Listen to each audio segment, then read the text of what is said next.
Hello, fellow builders, and welcome back to the bench. We are finally on what I believe is the final episode of our Mandalorian Born is Build Part 8. Didn't think it was going to go 8 parts, but there are a lot of moving pieces here and there. So the final piece is, it's simple, but it's hard. The simple part is, it's just the ammo belt. And all this is just a regular military style ammo belt. Got it off the internet. And we have to attach our pouch. Now granted, my thermal detonators need to be glued together and painted too, but that's a simple thing. We don't need to have a video on that. But we need to attach the pouch to the belt, and all we're going to do that is I took a piece of plastic, cut a plate, and I matched the holes up. And so we'll put the plate inside the back of the pouch, put it there, run some screws in there, and we're good to go. We got a pouch. The other side is where we're going to get a little bit more interesting, because I wanted my Mandalorian to have a sidearm, as well as I still have my EE3 Boba Fett style blaster that I can carry, but I also want to have that sidearm. But I don't want to be just like anyone else out there and just do Sabines or just a regular old sidearm in the Star Wars universe. I wanted to create my own. I wanted to be unique, it's a blessing and a curse, but I always try to be unique. To that end, I decided to try and 3D model my own blaster weapon. Downloaded Fusion 360, and it's been a little bit of a challenge. First thing I did, and I say I don't normally sketch, but I started with a sketch. I'll put the sketch up right there for you so you can see what I'm looking at. And so the sketch is based on the start of the pistol handle. Now this is the pistol handle of the M41A Aliens pulse rifle, which is actually the pistol handle of the Tommy gun. That is the basis. If you watch the other video, I said this is the basis of a sci-fi blaster, and it is. I like that. It has a good hand feel, and I think it's going to make a good handgun. And so, based on my drawing, I worked on trying to figure out getting the pieces made in Fusion 360. And so this was my first attempt. So this is the back piece. This piece comes here like that, and then you would have the bottom piece. So it'd be something like this. This is supposed to go there. Let's go there. Now, the way this is, this should actually end up. Ooh. Maybe have a change of plans here. But it was supposed to end somewhere in that neighborhood, then we'd have the rest of the gun come out. But in my designing and trying to figure everything out, trying to get the angles I needed, I made this entirely too big. So I went back, I pulled my calipers out, and I made it smaller. So this matches my design on my paper to a T. That goes right there, just like that. So I'd have another piece like this guy here would go in that neighborhood, and then we'd have the bottom part where the barrel would come out. But just rethinking this, there's so much potential here. So much potential. I mean, I like that. I like that. Just moving that back a little bit. I might have to rethink this whole, but either way it goes, whether I do what I did on my drawing with the lower one or I use the pieces that were too large, I still don't have this bottom portion down here where the barrel would come out or ammo would be or whatever. So I still need to work on that. The thing about the 3D printing for me is I I'm nowhere near this good where I can just get on there and model these complex shapes and whatever. And that's not what I do anyway. These pieces are fairly blank. Okay, they are blank. They're blank, and like I said, it's a blank canvas. And this gives you the opportunity to go in and customize with greeblies. And I like that mix. I like the mix of, I mean, there's a certain joy being able to pull a model out of the box and put it together, and it looks like it's supposed to look like it looked on the TV show. But there's also a certain beauty of being able to just go off the grid. And this thing, I want it to look like it's something you would find in universe, but it's going to be uniquely mine. No one else is going to have this, and I can pull it and, you can go to the con and you can pull it out or whatever, and it's going to look sci-fi enough and in universe enough to where no one will question it. And that's what I'm going for. Put your own spin on it. Okay, I'm going to stop me right there. And here's why. Yeah, I want to be all cool and be all unique and everything. But then this happened. That's right, 4 Mandalorians taking over an Imperial ship with just sidearms. Well, I guess I have my inspiration for the lower half of that gun. Let's figure out how we're going to do this. So the first thing I did is pull up the old Fusion 360 and I modeled this piece using my calipers and the front end of the pistol handle to try and get my measurements exactly right. So this is actually 2 separate pieces. You've got this piece here and then you've got the cylinder. Once I had that modeled, here it is ready to print. And once 9 hours and 11 minutes later, you have the finished print. And here you have it. Look at that. Okay. To be fair, that's a big honking hole for a barrel. But it just kind of goes to show that we mean business. Let's put up the inspiration. So first you have you got Sabine's blaster, and then you've got Bo-Katan's blaster, and so that's the inspiration I was going for. I think we captured it. It still looks like a Mandalorian weapon. So at this point, we just need to kind of join these pieces together.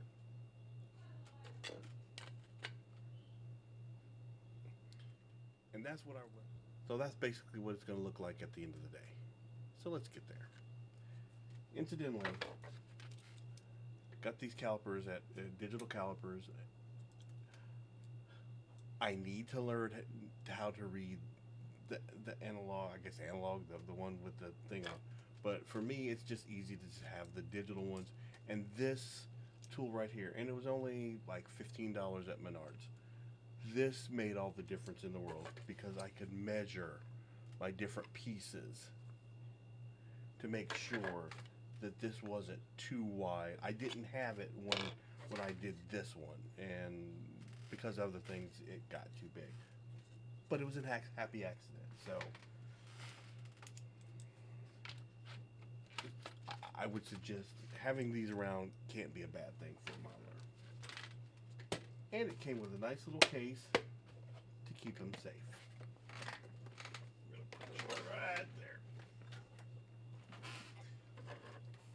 there. First order of business. We've got these alignment pegs, and we need to make sure this piece is aligned with this. Ideally, what we would do is design the pieces together with the alignment pegs. But since this wasn't my design, I have to roll with the punches. Now I could have designed that into this, or just gone the easy route and cut holes in the bottom. And that's what we're going to do. We're going to do that with this part, and then we're going to do that there to get these together. But first things first.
Okay, that right there, that right there is the Desert Eagle of Mandalorian weapons, right there.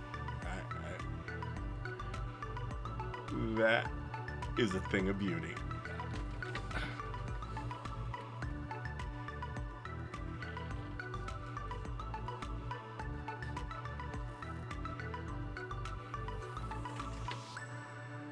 Oh yeah. Oh yeah. Okay. Chill. If I really wanted to sell it a little bit further, I could add this. Now, this is a resin copy of the tank spotting scope that's on the E11 blaster.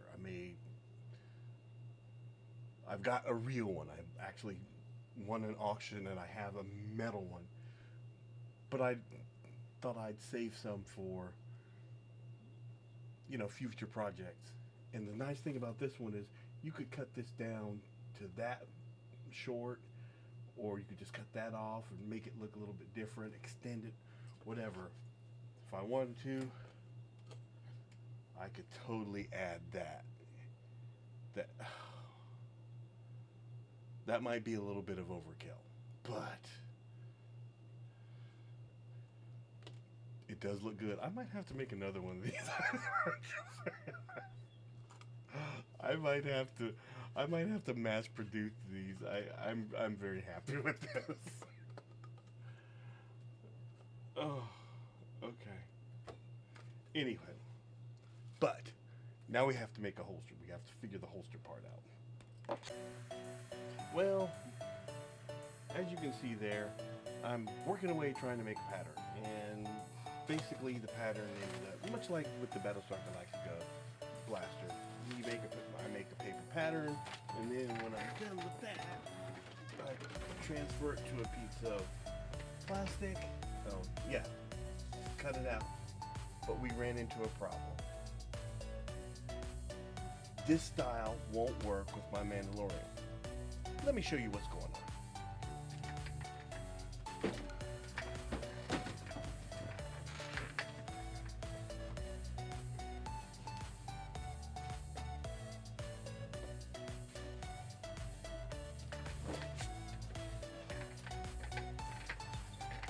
Okay, so normally with the Battlestar Galactica style, this is all hard plastic and it runs down the leg.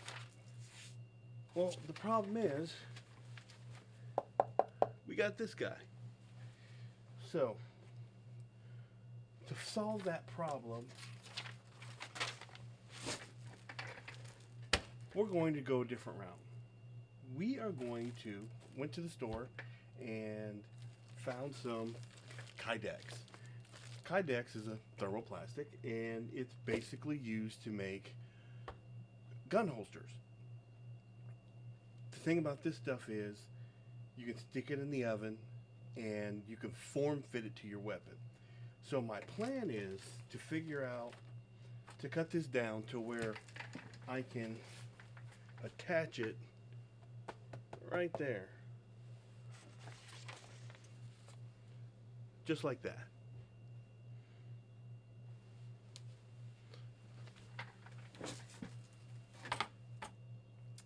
So the plan is, with the Kydex, is that I can attach it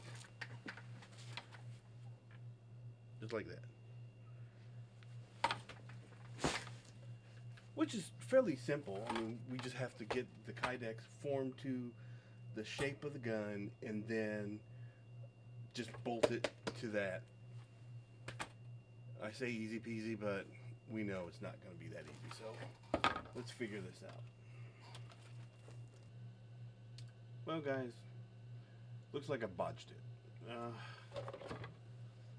Okay. So this stuff is great if you're using a metal gun. And I knew that there was a possibility that I would have a problem because this is plastic and the melting level, I had to get this so hot, and then when I put this inside and then trying to get it formed, it deformed it a little bit, you know.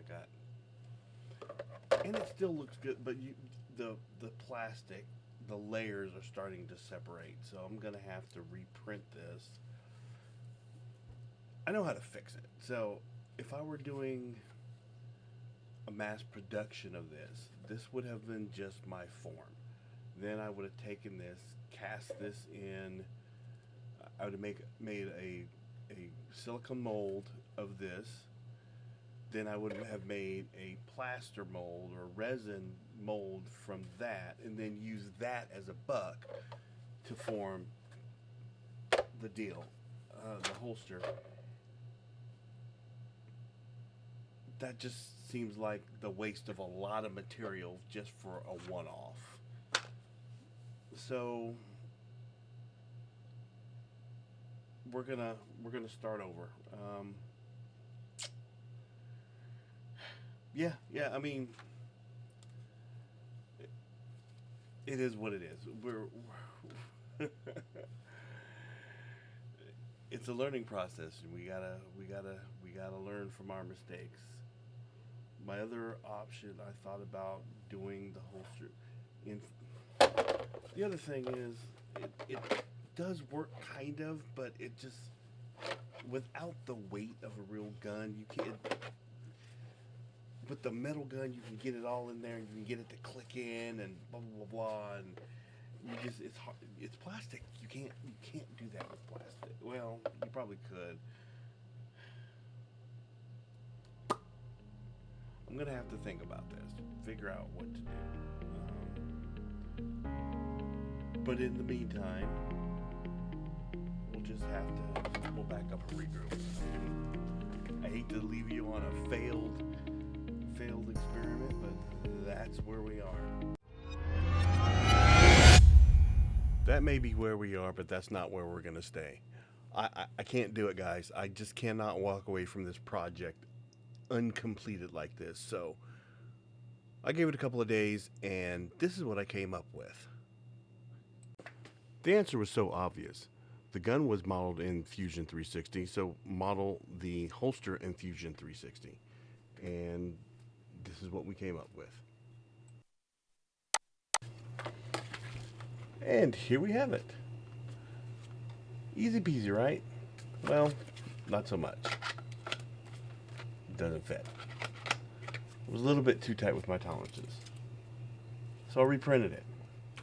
After some adjustments to the 3D model, made it a little bit wider, a little bit taller.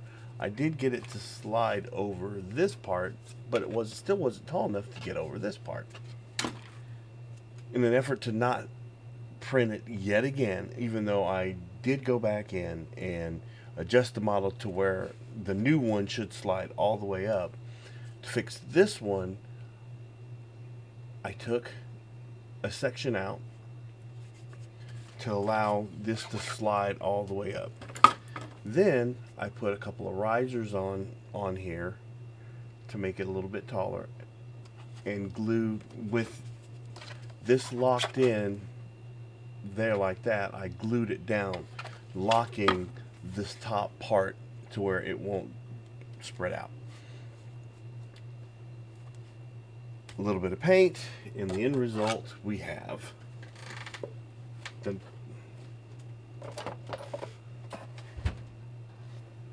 I think that came out really, really well. Now, this is the old blaster. I'm still going to have to assemble the new one, but look at that. That's what we were going for the whole time. Isn't it beautiful? I think it's beautiful. Oops.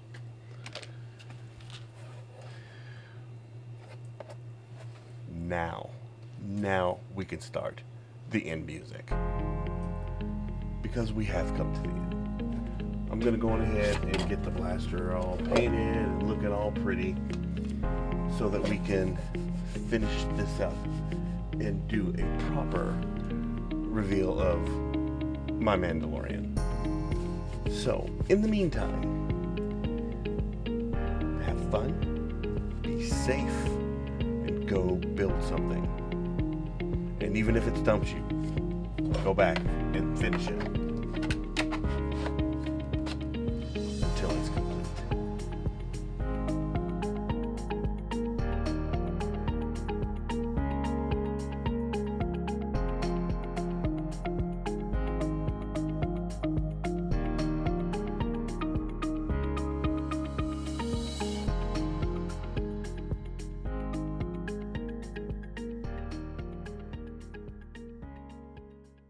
Pew pew pew pew pew pew pew pew pew pew.